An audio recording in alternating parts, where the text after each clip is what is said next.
तो चलिए आज बात करते हैं भारतीय लोक कथाओं की एक ऐसे खौफनाक पुरानी छलावा के बारे में जो रात के अंधेरे में शिकार करता है।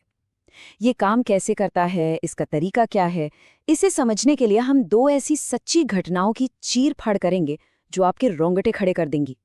जरा इस लाइन पर गौर कीजिए, ये सिर्फ शब्द नहीं है, ये उस शिकारी की पूरी पहचान है जिसका हम विश्लेषण करने वाले हैं। छलावा कोई आम भूत प्रेत नहीं है, वो तो एक ऐसा परजीवी है जो हमारी सबसे कमजोर भावनाओं पर पलता है, हमारा डर और हमारी थकान। और फिर वो उन्हीं भावनाओं को हमारे खिलाफ हथियार बनाकर इस्तेमाल करता है।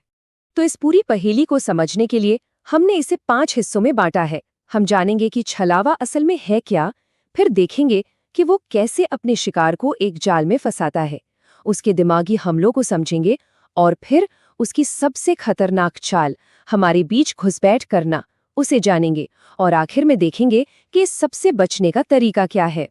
तो चलिए पहले भाग से शुरू करते हैं। इससे पहले कि हम उन भयानक रातों की घटनाओं में उतरें, ये समझना बहुत जरूरी है कि आखिर हम सामना किसका करने वाले हैं।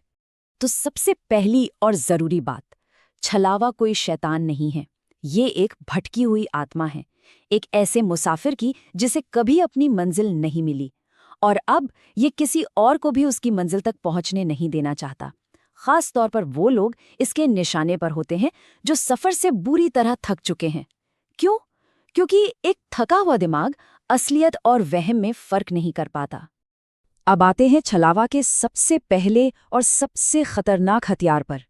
वो आपको शारीरिक तौर पर नहीं रोकता, नहीं, वो दिमागी तौर पर आपको एक ऐसे चक्रव्यूह में कैद कर लेता है जहां से निकलना नामुमकिन सा लगने लगता है।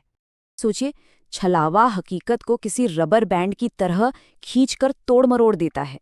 बस वाली कहानी में वो सारे स्टूडेंट्स बार बार एक ही जगह से गुजरते रहें, वही बंद दुकान, वही बंजर इलाका, वही जंगली सुअर। कार वाली कहानी में वो दोस्त बार बार वही पहाड़ और पेड़ देखते रहे। ये सिर्फ कोई नजरों का धोखा नहीं है, ये एक दिमागी जेल है। ये एहसास कि आप आगे बढ़ ही नहीं रहे किसी का भी हौसला तोड़ने के लिए काफी है। अच्छा, एक बार शिकार इस लूप में फंस गया तो छलावा अपना अगला दाव चलता है। वो दिमाग को ही एक रणभूमि बना देता है और ऐसे वहम पैदा करता है जो सच से भी ज्यादा असली लगते हैं।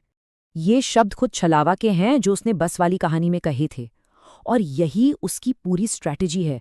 वो आपके पीछे नहीं भागता, वो आपको इतना डराता है कि आप खुद अपनी तबाही की तरफ भागने लगते हैं। और यहीं पर उसकी असली चालाकी सामने आती है। वो हर किसी को एक ही वहम नहीं दिखाता, नहीं, वो हर किसी के लिए उनके सबसे गहरे डर से एक ख्वाब बुनता है। बस में उसने सुशील सर के लिए उनके अतीत का एक डरावना सच बनाया। कार में एक रहस्यमयी लड़की, एक खौफनाक ढाबा और एक खूनी भीड़ का इस्तेमाल किया। और ये तस्वीरें सिर्फ डराने के लिए नहीं थीं, ये लोगों में एक दूसरे के लिए शक और नफरत भरने के लिए थीं। और इसका नतीजा हमेशा जानलेवा होता है। इन दिमागी हमलों की वजह से लोगों की सोचने समझने की ताकत ही खत्म हो जाती है। बस में भीड़ सुशील सर को मार देती है, कार में वो दोस्त उस बेकसूर लड़की की जान ले लेते हैं ये सोचकर कि वही छलावा है। असल में छलावा खुद किसी पे हाथ नहीं उठाता, वो इंसानों को ही एक दूसरे का हथियार बना देता है।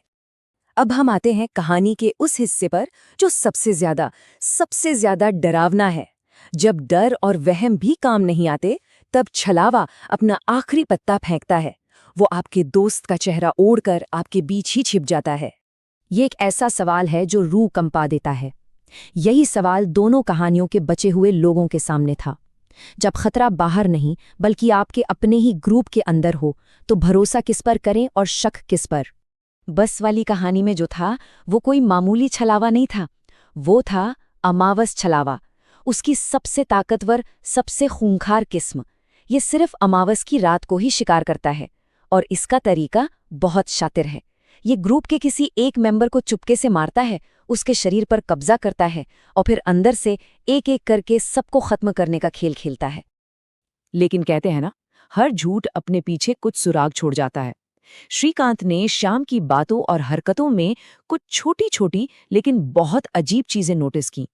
उसकी कहानियां आपस में मेल नहीं खा रही थीं, लेकिन सबसे बड़ा सुराग उसकी वो हल्की सी मुस्कान थी जो उसने अपने साथियों के मारे जाने पर दी थी। बस उसी पल श्रीकांत समझ गया कि ये श्याम नहीं है। और बिल्कुल ऐसी ही कहानी कार वाले दोस्तों की थी। अक्षय ने देखा कि उसका दोस्त आदि अब आदि नहीं रहा। उसका बर्ताव पल भर में बदल गया था। वो उन्हें उस डरावने ढाबे में ले जाने की जिद कर रहा था।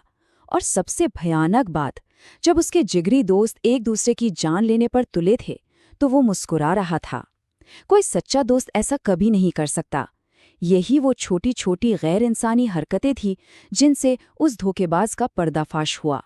तो अब सवाल आता है, समाधान क्या है? जब ये पता चल जाए कि आपके बीच ही कोई धोखेबाज है, तो इस जाल से बाहर कैसे निकला जाए? दोनों ही कहानियों से हमें बचने का एक सीधा साधा 3 स्टेप का फॉर्मूला मिलता है। पहला, ये मानना कि आप एक अलौकिक खेल का हिस्सा हैं। दूसरा, अपने डर पर काबू पाकर उस धोखेबाज को पहचानना। और तीसरा, जो सबसे जरूरी है, सूरज निकलने से पहले उस शरीर को खत्म करना होगा जिस पर छलावा का कब्जा है, क्योंकि सूरज की पहली किरण ही उसकी ताकत को खत्म कर सकती है।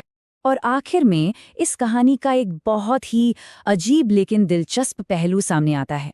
जब कोई इंसान छलावा को हरा देता है तो वो उसे सजा नहीं दे रहा होता, बल्कि आज़ाद कर रहा होता है। ऐसा लगता है मानो वो भटकी हुई आत्मा सदियों से किसी का इंतजार कर रही थी जो उसे इस श्राप से मुक्ति दिलाए, और उसे हराने वाला ही उसका मुक्तिदाता बनता है। तो ये पूरा विश्लेषण हमें एक बहुत ही बेचैन करने वाले सवाल पर लाके छोड़ देता है। सोचिए जरा, उस भयानक माहौल में, उस डर और अफरा तफरी में, क्या कोई भी उस झूठ को वक्त रहते पकड़ पाता? ये कहानियां सिर्फ भूतों की नहीं है, ये इस बारे में है कि डर और शक हमें अंदर से कैसे तोड़ सकता है। क्या आप उस चेहरे के पीछे छिपे झूठ को पहचान पाएंगे जिसके आप सबसे ज्यादा ऐसे ही डरावनी वीडियोस देखने के लिए लाइक करो, अपने दोस्तों के साथ शेयर करो और चैनल को अभी सब्सक्राइब करो।